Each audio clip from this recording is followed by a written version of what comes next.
The night was quiet, too quiet. In the summer of 1897, a group of railway workers dug into the hard soil of Oklahoma.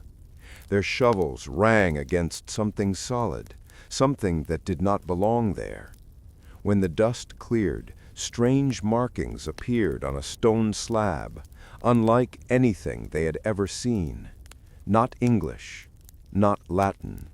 Symbols no one could read. By the next morning, officials had arrived, collected the artifact, and ordered silence. The workers never saw the stone again. But the whispers remained. Whispers that beneath the American soil lay forgotten civilizations, lost long before Columbus ever dreamed of crossing the ocean. What if America's true history was far older, far stranger than anyone had been told? Centuries before skyscrapers pierced the skies of New York, before Washington stood on the banks of the Potomac, before the first European sails appeared on the horizon, this land was alive with empires. Great cities rose from the Mississippi Valley. Farmers carved giant serpent shapes into the earth in Ohio. Stone towers stood in the deserts of the Southwest, aligned with the stars. One of the greatest of these cities stood where St. Louis now sprawls. It was called Cahokia. In the year 1100, it was larger than London. Tens of thousands lived there, building enormous mounds, trading across thousands of miles, and watching the skies with knowledge so precise it rivaled medieval Europe's finest minds.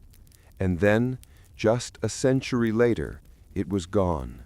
Fields empty, plazas silent. An empire vanished, swallowed by the earth itself. But Cahokia was not alone. Across the land, nations thrived.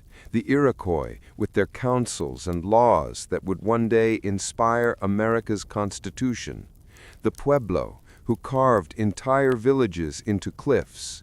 The great mound builders whose works could only truly be seen from the air, as if they had built for eyes that could fly. And then, in the blink of history, everything changed. Ships arrived. Not just with men and steel, but with invisible armies of disease. Smallpox, measles, influenza, they spread faster than any musket. Villages fell silent in days. Entire nations withered without a single battle. By the time the first pilgrims stepped onto the shores of New England in 1620, much of the land that seemed like untouched wilderness was actually abandoned farmland, its caretakers already gone.